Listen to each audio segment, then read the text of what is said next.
Tortang talong naman tayo, guys. Hello, everyone! Hi! I hope you're all fine, okay? So, sa processor, guys, we put carrots, onions, garlic, and seasoning. Okay, dito naman sa giniling, halo tayo ng oyster sauce, itlog, tapos seasoning, guys.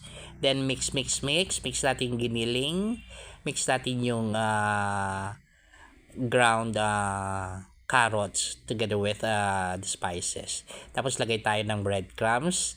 Ito, guys, tortang talong with giniling. So we start with the talong, like nilagayin natin. Actually, mas masarap yung inihaw, kaso lang hindi kakapit yung karne masyado, yung giniling.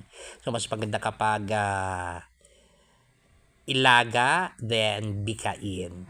Talong, bikain, lagay sa gitna ang giniling, ang mixture. Take note, guys, depende sa panlasa nyo to. Punuin nyo lang yung talong ng giniling. There you have it. Fry natin. I hope, guys, you are all fine. Mabilisan lang to. I hope ilalike nyo tong video to. Share, subscribe. And shout out sa lahat ng mga friends ko, subscribers. Thank you so much. Shout out kay RC. Shout out kay Maria Espinosa.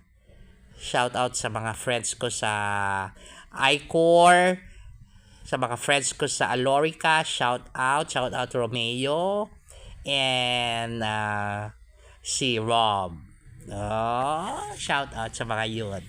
Siyempre, kapag sinabi kong Rob, si asawa niya yun.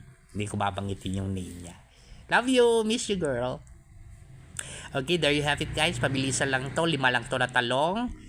It will be then for our lunch. Okay, there you have it. Maluluto na yan. Fry nyo lang. Bikain sa gitna. Lagay yung giniling. Lagyan ng konting flour. Flour daw, oh. Tawag sa flour. Okay, so I hope mag-subscribe kayo, mag-view kayo, guys. And mag-share naman kayo sa mga videos ko. Okay, so 5 to. There you have it. Bye! Mwah!